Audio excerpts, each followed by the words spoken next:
September 6th, 1996. Tupac Shakur is the most successful hip-hop artist in the world. He's no different than the king of rock and roll, Elvis Presley. Tupac was a king of rap. To his legions of fans, he's the ultimate gangster rapper. Thug life, that's my cover. He's the angry voice of urban America. Yes, I am gonna say that I'm a thug. That's because I came from the gutter. People in the hood call him Black Jesus. They was like he was sent here to save us. But to the authorities and to his rivals within the world of hip-hop, he's seen as a threat. You know, America eats its babies. No matter what y'all think about me, I'm still your child, you know? He said many times, I'm going to die. I'm going to go out in a blaze of glory. And soon, that prophecy will come true. This is the story of the final hours in the life of Tupac Shakur.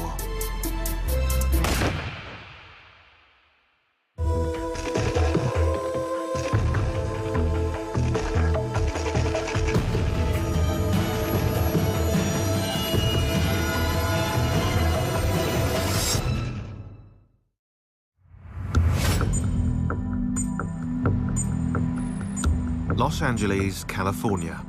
September 6, 1996. It's 11:30 p.m.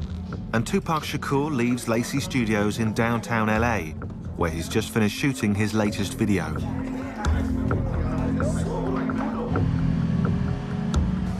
After scoring 6 top 10 singles in the last 6 years, Tupac is riding a wave of success that other artists can only envy. But in just 24 hours, that ride will come to a sudden and brutal end. After driving to his mansion in the LA suburb of Calabasas, Tupac, exhausted from the video shoot, steals a few hours' sleep.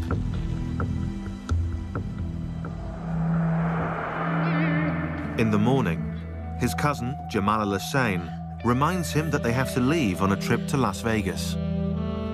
Because our birthdays is in the same month, he wanted me to celebrate our birthdays together in Vegas.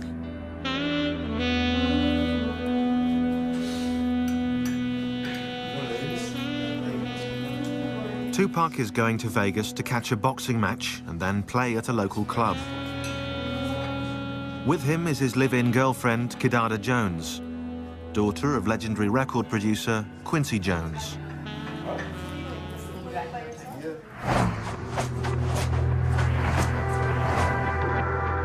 Within hours, they hit the road. But Tupac is less than eager to make the trip.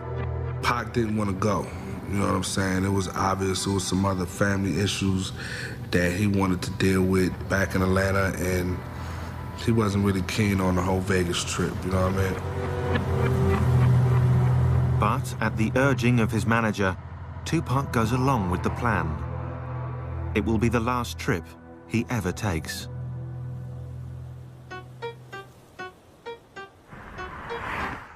Five years earlier, back in 1991, the only plan for Tupac Shakur was making it to the top in the competitive world of hip-hop. And with his first album, Tupacalypse Now, Tupac was well on his way. From the start, he forged a powerful bond with his fans, rapping about the cold reality of life on the streets. When he put that pen to paper and he opened up his mouth on that mic, it was just, you know, God had to be working. It seemed like every song he wrote, his life was coming out. Like it was just taking the blood out of him. They got little Italy, little everything.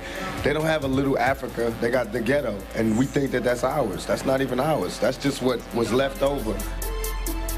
His songs stood up for the powerless, the poor, the forgotten, those with no political voice in society. In 1994, Shakur clearly spelled out his philosophy in an album entitled Thug Life.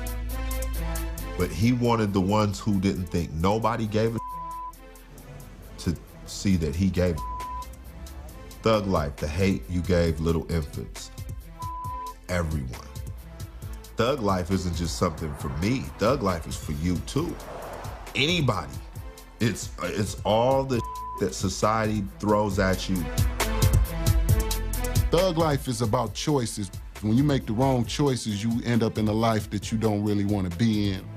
And that's what thug life is, against all odds. I'ma still make it. Tupac even had his political creed etched onto his skin. And all his tattoos meant something.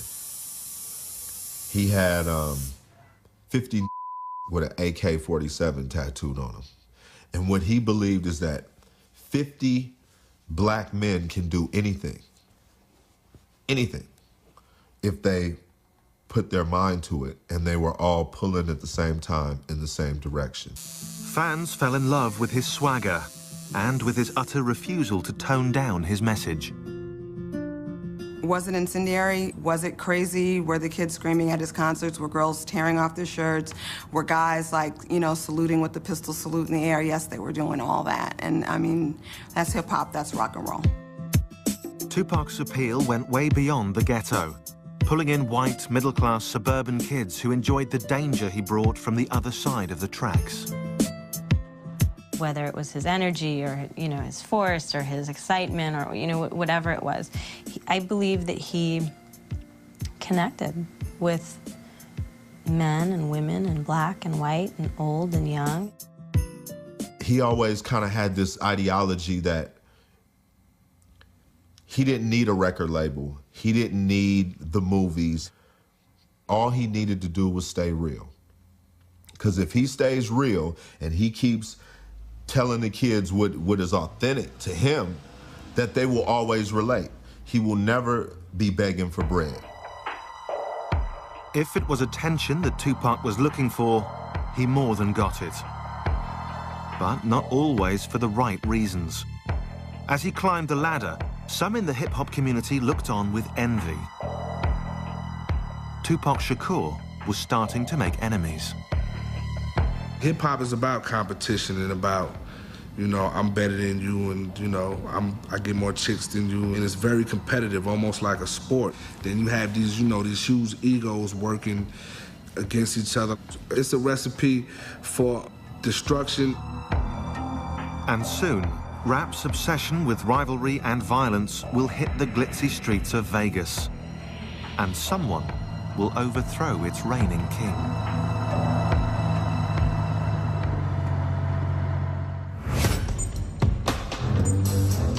September 7th, 1996, 3 p.m. Tupac Shakur has arrived in Las Vegas, Nevada, where he's scheduled to watch a boxing match and perform at a local club. It's a performance he will never get a chance to give. In less than 9 hours, he'll be gunned down in cold blood. After leaving his girlfriend and cousin behind at the hotel, Tupac kills time before the boxing match by hitting the casino tables. At his side is his trusted bodyguard, Frank Alexander. We get over to the MGM, and he's gambling again on the crap table, and he's winning. He's winning big. He's doing really well. Yeah, I remember when we got to Vegas, I think Pac had about 10 grand in his pocket, and it was burning a hole in his pocket. He was trying to get rid of it as fast as he could.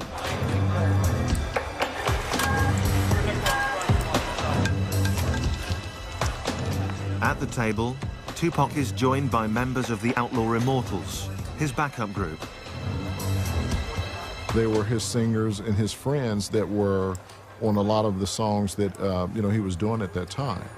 As usual, everywhere Tupac goes, a crowd follows, especially women. Tupac and women. The women were a dime a dozen. They were there, the groupies, from the movie sets, from the video sets, from the studio, from Italy, wherever. In the casino, as in life, Tupac plays for high stakes. Riding high in the charts, he can afford to gamble.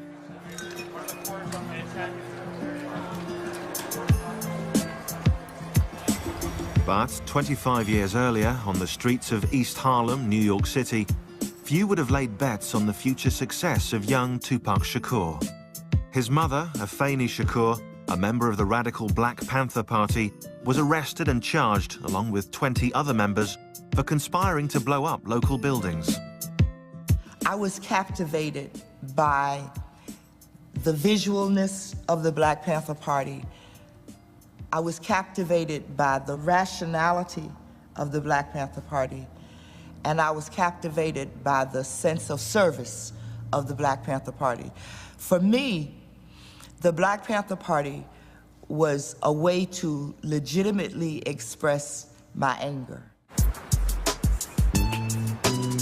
Eventually acquitted of all charges and pregnant with Tupac, Afeni was released from jail after spending 15 months on and off behind bars. And on June 16th, 1971, she gave birth to Tupac Amaru Shakur, who she named after a South American Incan revolutionary, the name meaning Shining Serpent. So Shining Serpent is a brilliant spirit.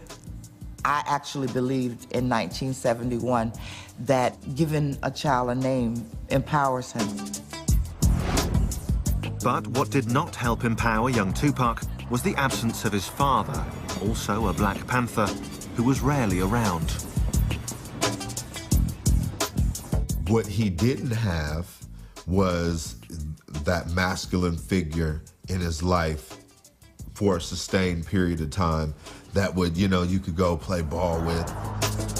Adding to that instability was crippling poverty, at times rendering Tupac and his mother homeless.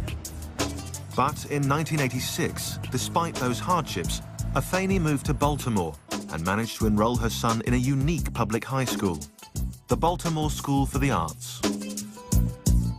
That was a really good experience for Tupac because the other students at the school were all artists. And the environment for artists is different. It's a lot freer. It's a lot less restrictive. In particular, he fell in love with acting and with rap music. I think Tupac always believed he could have it all. He could be an incredible and talented MC. He could be an incredible and talented actor. I think he saw no sort of boundaries or limits for, his potential. But in contrast to school, his life at home was stark. I had gotten hit by a man that I was having a relationship with. And that had a very bad reaction on my son because I wouldn't allow my son to beat the man up. And that was a real breach for Tupac internally.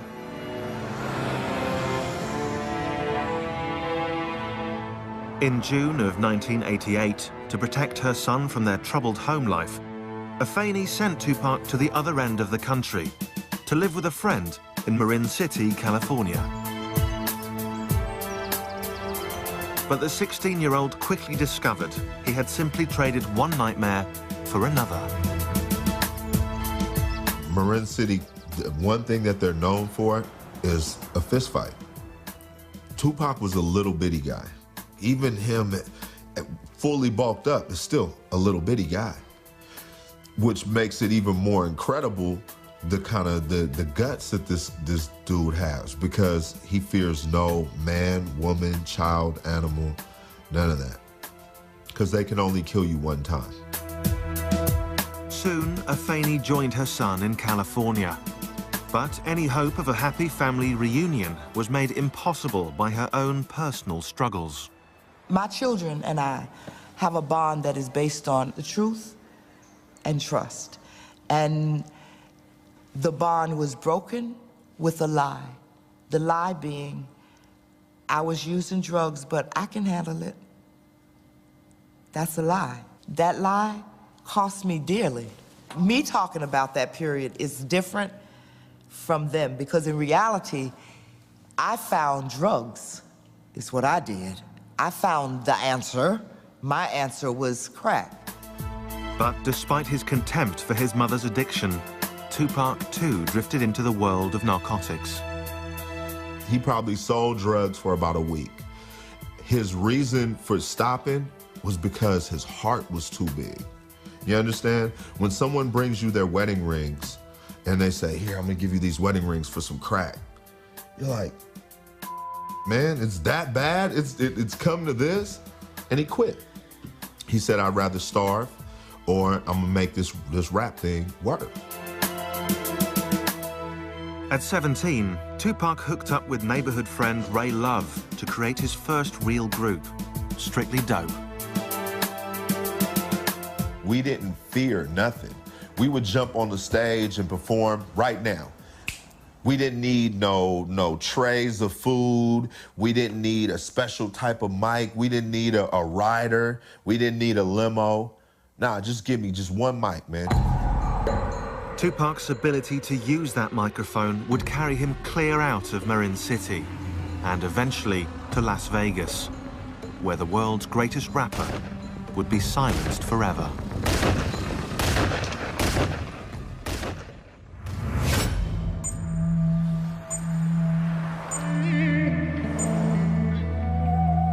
September 7th, 1996, 6:15 p.m. Since arriving in Las Vegas almost 4 hours ago, Tupac Shakur and his entourage have been taking it easy, gambling at the casino and enjoying a few drinks. But in just 5 hours, Tupac Shakur will be gunned down by a cold-blooded killer.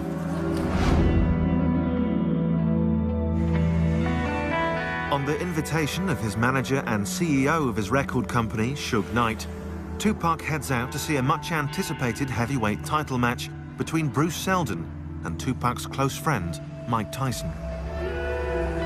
Mike and Pac definitely had a friendship, a special kind of relationship with each other. We were all Tyson fans, you know what I mean? Like Tyson was a hero for us kids from the ghetto. Since their arrival, Tupac has insisted that his girlfriend Kidada and his cousin Jamala stay back at the hotel. This party is just for the boys. And I can remember us saying to each other, like, wow, why would they bring us out here and we can't even go to the fight, we can't go to the parties. He don't even want us downstairs. And he kept saying, please, he begged us, please don't go downstairs, please y'all stay up here. With his girlfriend and cousin safe and sound in their hotel room, Tupac and his bodyguard Frank Alexander head out to the MGM Grand, where the Tyson fight is about to get underway. But for Tupac, getting inside isn't so easy. There were a ton of people. There were a ton of people in line waiting to get into the fight. As we're walking by, you know, hey, that's Tupac. You know, you hear the whispering, oh, that's Pac. You get the groupies and you get the fans, you know, screaming Tupac. As they move through the crowd, adoring fans, however, are not the bodyguard's only concern. The famous rapper also has his share of enemies. His recent song, Hit 'Em Up, a scathing attack on fellow rapper Biggie Smalls, has stirred up anger within the hip-hop community. For Frank Alexander, it's a real concern. And I told Pac, I go, Pac, man, what's up with that song? He was like, oh man, you heard that, man? He goes, that was off the hook, huh? He goes, they playing it everywhere. He goes, man, it's all in the clubs, man, it's gonna be bad, it's gonna hot, blah, blah, blah. And I was like, Pac, dude, you're gonna need more security. I go, I'm not gonna be able to just handle you by yourself. Alexander calls on MGM guards for additional backup. For Tupac, the man who's built a career on confrontation, the constant threat of violence is just par for the course.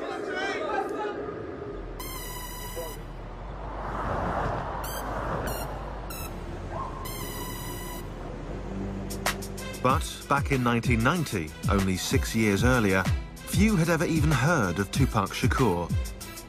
Still down and out in Marin City, California, and desperately trying to break into the music business, he caught the eye of established Oakland rapper Shock G, who offered Tupac a gig as a dancer in his group, Digital Underground. He saw Pac had no home to go back to, and, you know, he gave him an opportunity. It was just the break Tupac had been waiting for. Suddenly, the teenager was circling the planet on a world tour. Tupac had a lot of fun running around with Digital Underground. They were calling from Japan, and they were calling from London, and they were calling from Italy, and they were calling from Australia. A natural showman, Tupac graduated from just dancing to stepping up behind the mic. The move was an immediate success. Pac was a master at, he could take your style and do it a little bit different or a little bit better than you. And that was something. And so that's how he dealt with every situation. Soon, Tupac had his first record deal. And in November 1991, Tupacalypse Now was released. The album featured a strong and sometimes contradictory mix of violent anthems and compassionate social commentaries about poverty, broken homes, and drug abuse.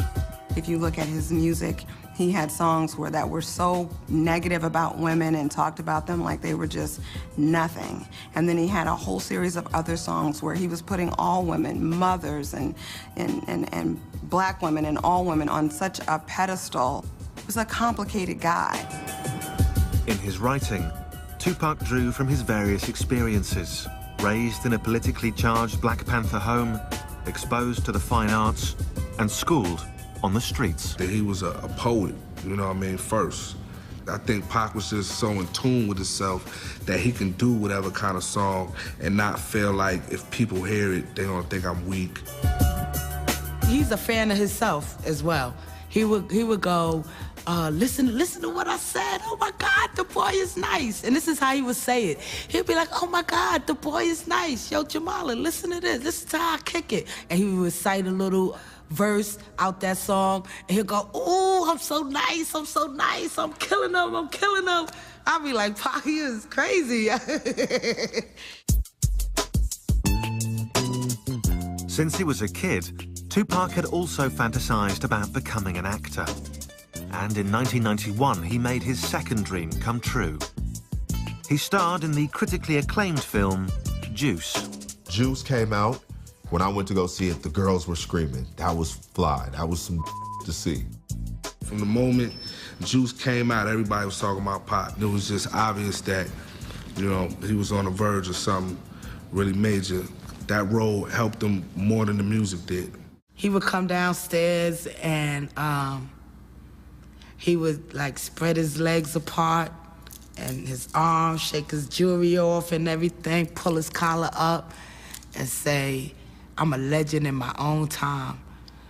And I would say, Dag, Pac, man, in another 10 years, you're gonna be the most powerful man in America. He was like, yeah, watch and see, I am. Things were looking good for Tupac. The following year, his mother, Afeni Shakur, now clean and sober, re-entered his life. Once again, they were a family.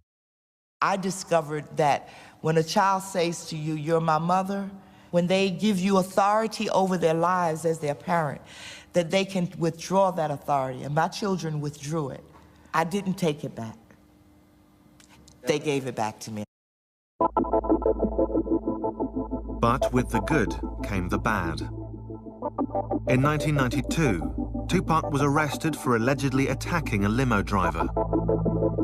In 1993, he was charged with assaulting another rapper with a baseball bat. In another incident, he was charged with attacking film director Alan Hughes with a weapon.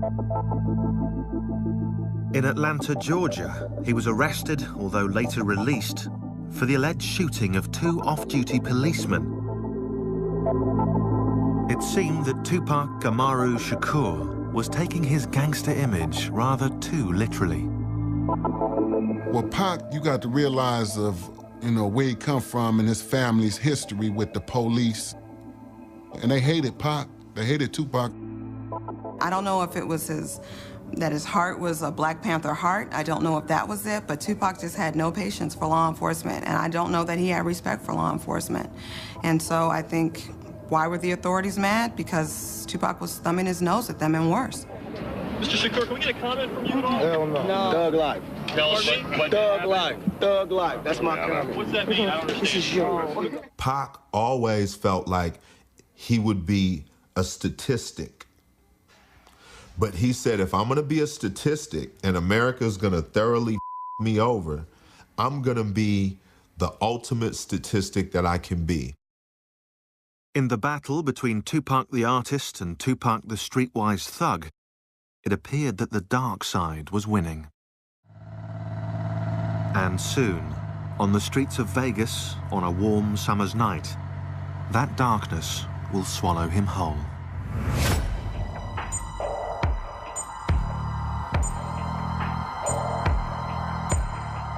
September 7th, 1996, 8:35 p.m. Tupac Shakur has just finished watching a boxing match at the MGM Grand, where his close friend Mike Tyson pulverized his opponent Bruce Seldon in less than 2 minutes. Backstage, Tupac is accompanied by Suge Knight, his manager and the owner of his record company, Death Row. With them is Tupac's security guard, Frank Alexander, and various Death Row Records associates.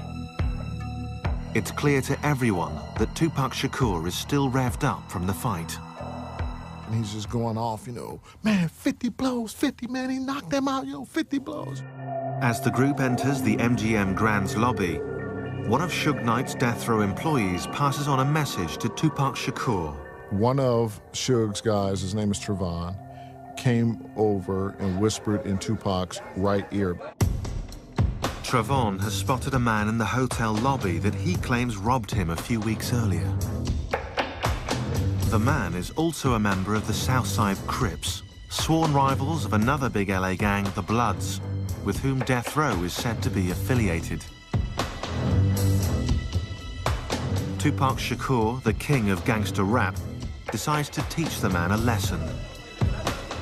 And Pac just ran up on him and...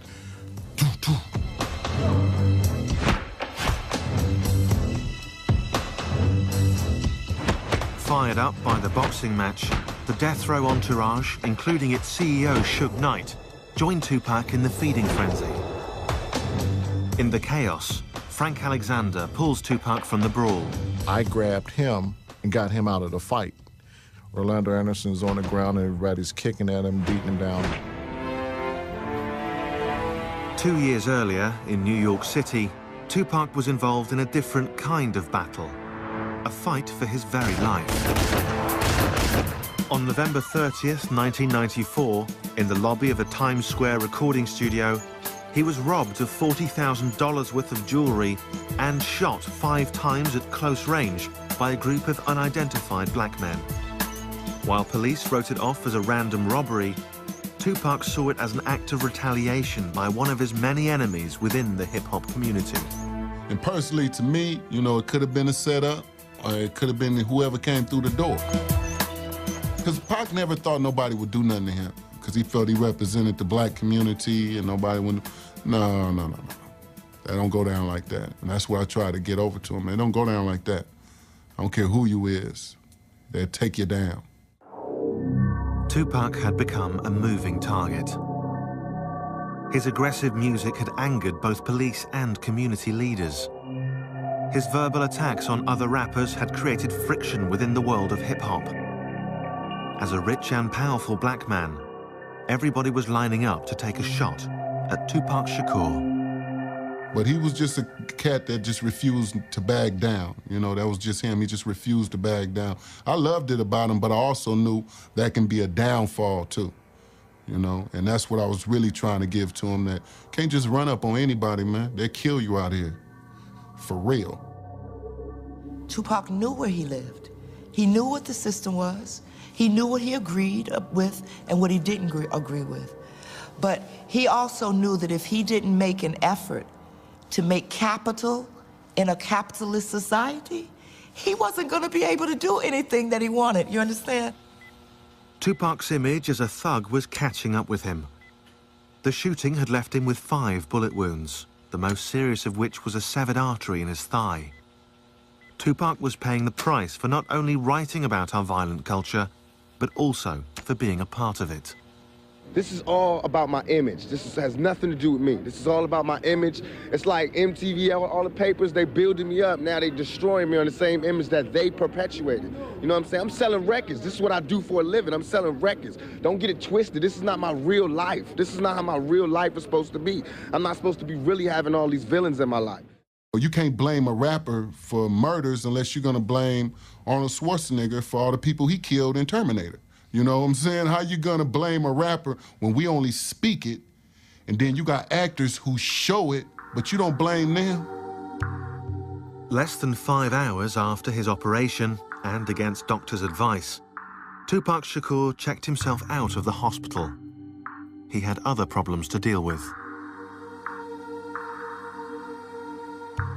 The rapper was due in court to face rape charges brought by a 19-year-old woman. Charges he angrily denied. Why am I in court? You know what I'm saying? Get my life ripped apart. But I'm here, I'm gonna go through it just to show that I have faith in the American system. But soon I'm gonna go crazy. Acquitted of sodomy and weapons charges, Tupac was instead convicted of forcibly touching the woman's buttocks, a felony sex abuse charge. He was given the maximum sentence, up to 4.5 years behind bars. To his legions of fans, it seemed that the law was making an example of Tupac Shakur. Pac was the one that had the biggest mouth and would say it the loudest and say it to anybody, you know what I'm saying? There was times where he said it even to his mother. I'm loud, I didn't shut up. But I didn't think they was gonna take it this serious. Me keep talking out, I didn't think it was gonna be a matter of life and death. What did you do? What happened? Can you tell us?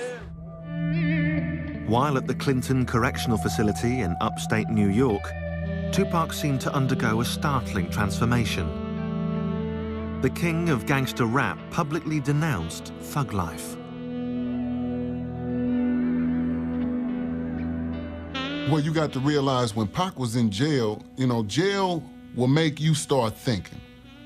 And you're gonna do anything you can to get out of jail, you know? So, to me, when he denounced thug life, it was like, you know, I'm only playing. Let me get up out of here. But getting out of there wasn't so simple. Obviously, Pac was in a dire position, being incarcerated and, you know, his money being dwindled down because of all the cases and, you know what I mean, fighting his bogus lawsuits and all of that. In exchange for signing with Death Row and taking him on as his manager, Suge Knight promised to get Tupac out on bail. And soon enough, the all-powerful godfather of hip-hop made it happen. I never saw the contract. I just remember the phone call. You know what I'm saying? Calling us saying, you know, I'm on Death Row now. You know, I just signed with Death Row. They tried to control Tupac. Even when they sent him to Death Row, they thought Suge was gonna be able to control him. But you know, that was just like putting a flame with some dynamite. That's gonna blow.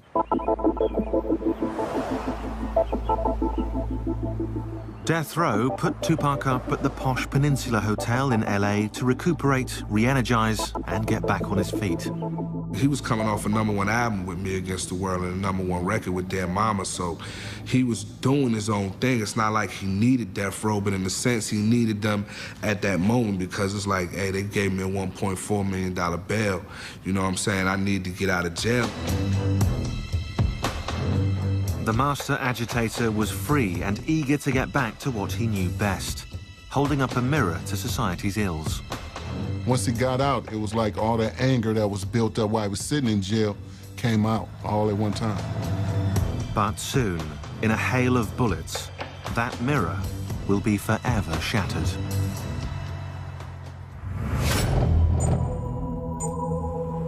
September 7th, 1996. 9 p.m., Las Vegas, Nevada. After beating up an alleged Crips gang member in the lobby of the MGM Grand Hotel, Tupac and his entourage make their way back to their rooms to change before heading to Club 662, where Tupac is scheduled to play.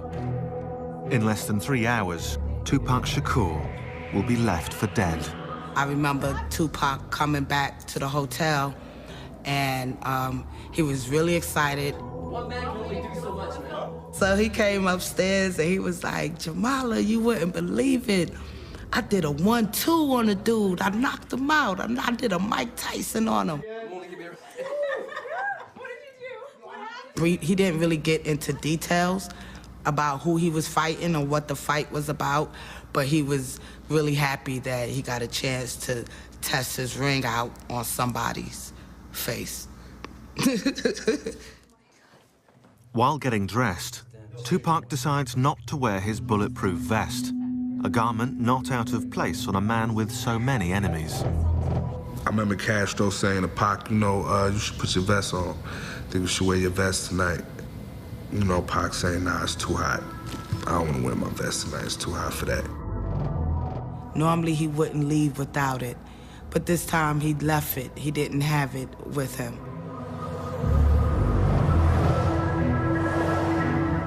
After the short pit stop, Tupac and the others wind their way across the strip to a mansion belonging to Suge Knight, Tupac's manager and the owner of Death Row Records. Suge and Tupac disappear briefly while the others wait impatiently. I don't really know what Pac and Suge was doing at the time. You know what I mean? I just know we was waiting and I was ready to go. Almost everything in Suge Knight's mansion is red, the official color of the Mob Piru, an offshoot of the LA gang, the Bloods. He wore a lot of red. You know, it was his choice of color. He was from Compton. His hood, his set were of, you know, Bloods. So by him wearing red, if that's what he was representing, then that was on him. Some felt that by associating with a record label connected to the Bloods, Tupac was making himself yet more enemies. This time with the Bloods' arch rivals, the Southside Crips. But his bodyguard, Frank Alexander, saw it differently. Tupac was not gang-related. If you want to represent a color with Tupac, it would have been green, and that's the color of money. After about half an hour, with Tupac and the others ready to leave for Club 662, Tupac makes an unusual request to his bodyguard. I was walking to the car with Suge and with Tupac, and I was actually opening up the back door to get in the back seat. And Pac stopped and said, no, take the keys and go drive the Lexus with the Outlaws in it, because we're going to be drinking and you're going to be the designated driver to drive us back after we've finished partying over at 662. Tupac's last-minute arrangement comes at the urging of Suge Knight, who wants to talk privately with his star rapper. The procession snakes its way back to the Vegas Strip for the concert at Club 662, a concert he will never get to play. Less than a year earlier, Tupac had seemed invincible. He'd survived a point-blank shooting in New York, he'd survived jail time in a maximum security prison, and he'd emerged more popular than ever. His first album with Death Row, All Eyes on Me, took him to the top. Within 3 weeks, the album went platinum. Yet, despite this success, Tupac decided that when the time came, he would not renew his contract with Death Row Records. Tupac was ready to leave the record label, and there was a reason for it. So, you know, that reason only his mom and the immediate people within his camp would know what that reason was. Privately, Tupac believed that Death Row was not giving him a fair cut of the money he was bringing in. But Death Row was not Tupac's only problem. He was also fighting with an old rival, New York-based rapper Biggie Smalls, who he'd attacked repeatedly in his songs. Their feud fueled rumors of a war between East Coast and West Coast rappers. Well, the East Coast, West Coast beef was like a mirage. It wasn't true, you know, because all Pac is from the East Coast, all the Outlaws from the East Coast, you know? It was just a beef that he had with Biggie. Tupac had spent the last 6 years fighting with the cops, the courts, other rappers, and now violent gangs. It was getting increasingly hard to tell his friends from his enemies. Tupac had a lot more enemies than just, you know, Joe Blow rapper across the country. He comes from a family of people that don't just talk, they act. And they're educated. Pac's big mistake was speaking truth to power. And that's one thing when you're talking about a faceless government or the president. It's a whole nother thing when you're talking about people within the industry that you work or people within the streets. He didn't just speak truth to power when it came to the cops. He said about the dope dealers. He spoke truth to power all the time. When you have that level of honesty, they don't want you here. No one does. And now, as Tupac rides to Club 662 with Suge Knight, he has no idea that one of those enemies is about to strike back.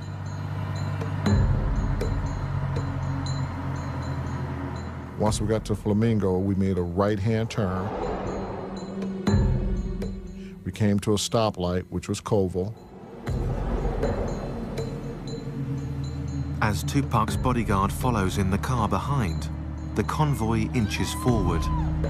And as usual, Tupac draws the attention of his fans.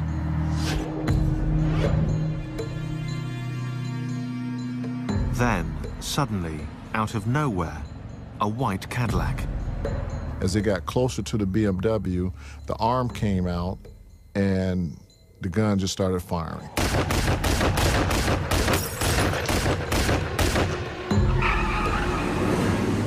Suge's car is hit with a spray of bullets. 4 of them rip into Tupac's body. Another grazes Suge Knight's head. And after the Cadillac shot into the car, I thought they were dead. My reaction was to run up to the car, and instead, the car took off. Suge's bullet-riddled BMW makes a hard U-turn and races off in the opposite direction. I didn't know what to think. It was a fog. It was a haze. Were these real bullets? Did they really shoot these guys? Badly damaged, the car soon blows its tires and breaks down close by. And, for the second time in his short life, Tupac Shakur is looking death in the face. September 7th, 1996, Las Vegas. At 11:17 p.m., a hail of bullets cut down superstar rapper Tupac Shakur. Mortally wounded with a punctured lung, he's rushed to University Medical Center, where he undergoes 2 emergency operations. His right lung is removed to stop internal bleeding, and he's induced into a coma from which he will never awake.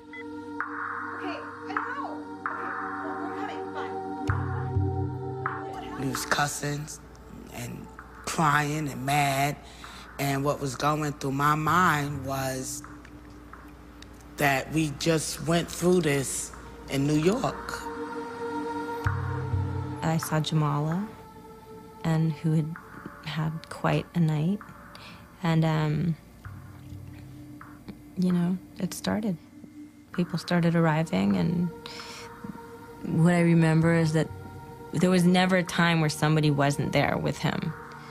When I went in, he was, you know, in a medically induced coma, and I never thought he was gonna die. Never. Not one time did I think he was actually gonna die.